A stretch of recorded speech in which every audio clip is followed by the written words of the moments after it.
Hey everyone, good morning. It's Tess and I'm still in the morning. So I wanted to get on today and do day 2 of Stay Curious with Tess. And today I wanted to talk about investments. And this idea popped into my head because often when we're talking to clients about the infinite banking concept, the reference to an investment comes up a lot. So I thought, yesterday I talked about how one word can make a difference. And I thought I'm going to use this avenue as a way to kind of explain or to give more details, because I really believe that better definitions can lead to better financial decisions. So today I'm going to talk about investments. What is an investment? People call stocks investments. They call real estate investments. They call business investments. Some people even refer to annuities or life insurance as investments. But I really kind of think before we decide to call it anything, let's define the word. So when most people use the word investment, they're talking about putting money into something today with the expectation that it may provide future value, income, or growth. And really, that's a good place to start.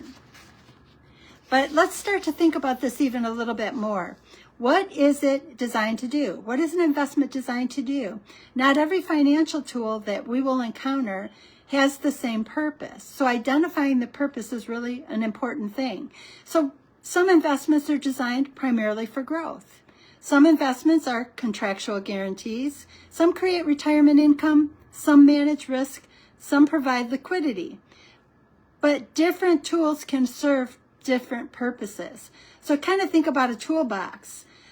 A hammer isn't better than a screwdriver. It's just used for a different job. You're not going to get as far as if you use the wrong tool. So it's important, I think, to understand what is it designed to do, and what is it, as we hear often in our arena or our campfire, what problem are we trying to solve? Are we applying the right tool for the task at hand?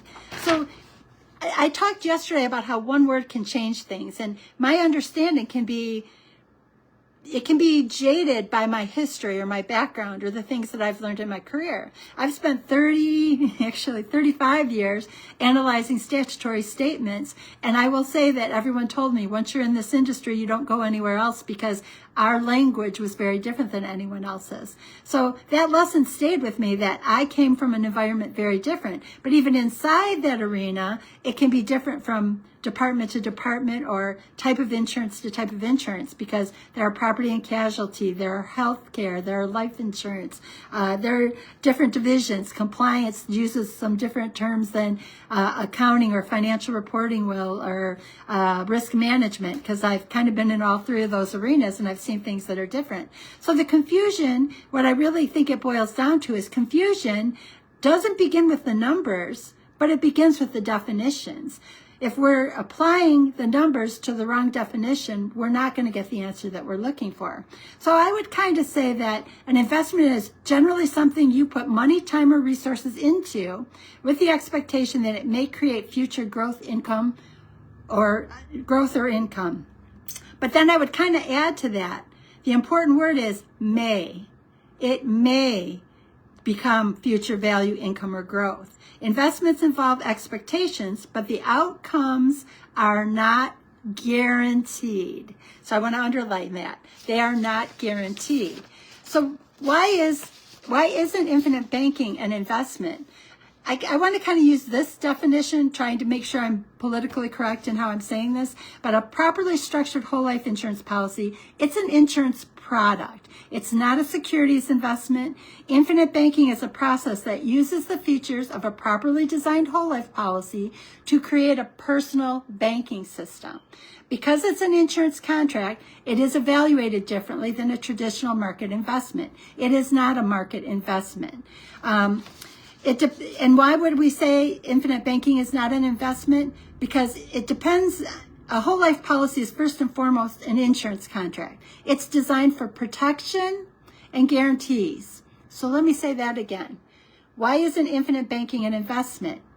Because a whole life policy is first and foremost an insurance contract designed for protection and guarantees. Now, when I talked earlier about investments, it may or may not involve a growth. You may have growth in an investment, but this particular product, life insurance, is about protection and guarantees. Infinite banking is a strategy that uses the policy's features, such as cash growth, access to capital, and contractual guarantees to accomplish certain financial goals. It is not a stock, it is not a bond, it is not a security designed to participate directly in market returns. So what I want to say is, sometimes the confusion comes from trying to put every financial tool into the same category. A stock, a bond, a business, an annuity, an insurance policy. They may all involve money, but they are not all designed to do the same job.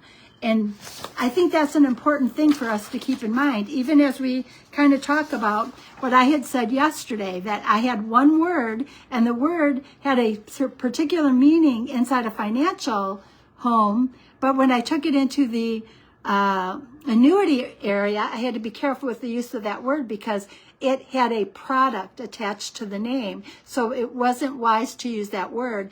And so there are some things I'm going to have to unlearn. And that's okay. I want to unlearn them because I want to be a tool that helps myself and others on this journey. So what I wanted to say is I'm going to use this series as an opportunity to educate and to share. And of course, I will share a link that will allow you to book a call with my partner, Linda Snolt, and I, because we would love to help you on your journey. I am an infinite banking practitioner, and we help people put their infinite banking concepts together. And I'm also in the annuity world. So any of those tools, I'm available to help. And I will put a link to book a call with Linda and I. But I'm going to continue to do these lives every day. I can't tell you for sure what tomorrow will be because I honestly didn't know what today was going to be. I have a series of thoughts, but I'm not sure which one I'll put together for tomorrow. But I just want to share that one thing that I'm learning over time, and actually I've been learning for many years, is that if we don't define things and understand them before we start applying the numbers to them, we tend to get ourselves into trouble. And we hear a lot of words like risk and investments and, moving forward, but we have to really break it down to the bare basics because my interpretation or my understanding might be a little different than yours. So I think spending a few minutes just defining and digging in, it helps me to be stronger, and I'm hoping that it helps to provide you with maybe information that you don't have. So again, what I wanted to say for today is that I was talking about an investment, and I kind of go back to this, how I wrote the investment piece of it. But an investment, why isn't infinite banking an investment? Because a properly structured whole life insurance policy is an insurance product. It's not a securities investment.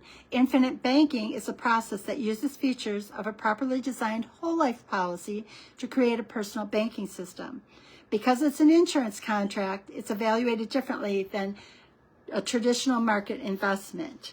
And I just wanted to kind of point that out. Let's have some definitions that'll provide a little bit of clarity. And when we're making the decisions, we won't have disappointments if things aren't in the bucket, the financial bucket that we had expected them to be when we started the journey. So I want to thank you guys for being here. I know many of you followed me for probably 3 or 4 years when I was doing the courage to change or the mindset changes. And now I hope that you'll continue to follow me here. I will reconnect with my YouTube channel. And for now, I'm not sure what we'll talk about tomorrow, but we'll continue on the avenue of defining things so that as we make decisions, we make stronger decisions with knowledge so that we get into the bucket that we truly wanted to get. If we need that screwdriver, we don't want to be with the knife. We want to make sure we're in the right bucket. So what I wanted to say for you today is always stay curious. Know that I'm here because I want to help define, understand, and decide. And until next time, or until tomorrow, stay curious, keep learning, and take control of your financial future. And thank you for being here. I appreciate you. And if you want to book a call, I will put a link in the comments or send me a DM. Thank you and have an incredible day.